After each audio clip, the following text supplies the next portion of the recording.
के breach candy अस्पताल में टाटा समूह के चेयरमैन रतन टाटा का निधन हो गया। उन्होंने बुधवार देर रात लगभग 11 बजे अंतिम सांस ली। रतन टाटा मुंबई के ब्रीच कैंडी अस्पताल की इंटेंसिव केयर यूनिट में भर्ती थे और उम्र संबंधी बीमारियों से जूझ रहे थे। अपनी सादगी और विनम्रता के लिए पहचाने जाने वाले रतन टाटा दुनिया के सबसे बड़े दानी भी थे। चलिए आपको बताते हैं कि आखिर किस घर में रहते थे रतन टाटा और कितनी है उसकी कीमत। अपनी सादगी के लिए पहचाने जाने वाले रतन टाटा उनके मुंबई स्थित आवास बख्तावर या कैबिन्स में रहते थे। इस घर के बारे में जानकर आप हैरान रह जाएंगे। ये एक आलीशान घर है जो मुंबई के कोलाबा में स्थित है। रतन टाटा का घर बख्तावर अपने आप में एक आश्चर्य है। ये बहुत बड़ा घर है, लेकिन इसके इंटीरियर में सादगी और न्यूनतमवाद का ख्याल रखा गया है। घर में हल्के रंगों का इस्तेमाल किया गया है और सजावट बहुत ही कम है।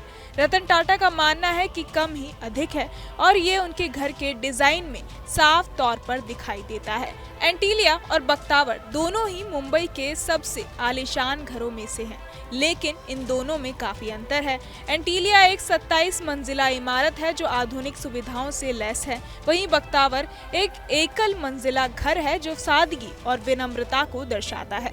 एंटीलिया में जहां सभी सुविधाओं का ध्यान रखा गया है, वहीं बख्तावर में बुनियादी सुविधाएं ही मौजूद हैं। जहां एंटीलिया आधुनिक और भव्य है, वहीं बख्तावर बेहद सादा नजर आता है। ये घर रतन टाटा के दादा जमशेदजी टाटा के समय का है और इसके निर्माण में भारतीय वास्तुकला की विशेषताएं शामिल हैं। बख्तावर की भव्यता और इसके अनूठे डिजाइन ने इसे एक खास पहचान दिलाई है, जबकि एंटीलिया की आधुनिकता और आर्ट डेको स्टाइल इसकी तुलना में एक अलग दिखाई देता है। रतन टाटा का जीवन दर्शन सादगी और विनम्रता पर आधारित रहा है। वो मानते थे कि पैसा खुशी नहीं खरीद सकता। उनके घर का डिजाइन उनके जीवन दर्शन को दर्शाता है। वो एक साधारण जीवन जीते थे और दूसरों की मदद करने में विश्वास रखते थे।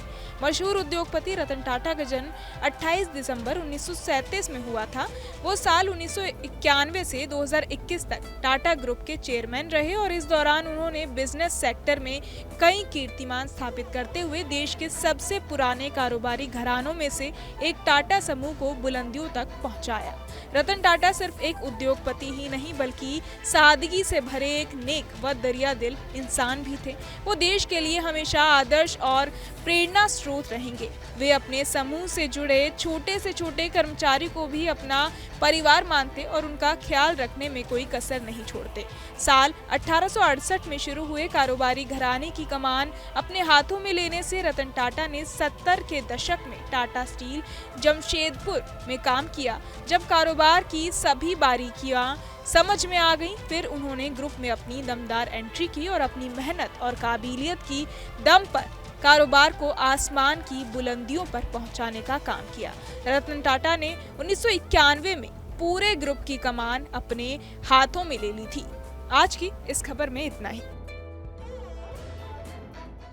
न्यूज नेशन अब व्हाट्सएप पर खबरों की ताजा अपडेट के लिए न्यूज नेशन के इस QR कोड को स्कैन करें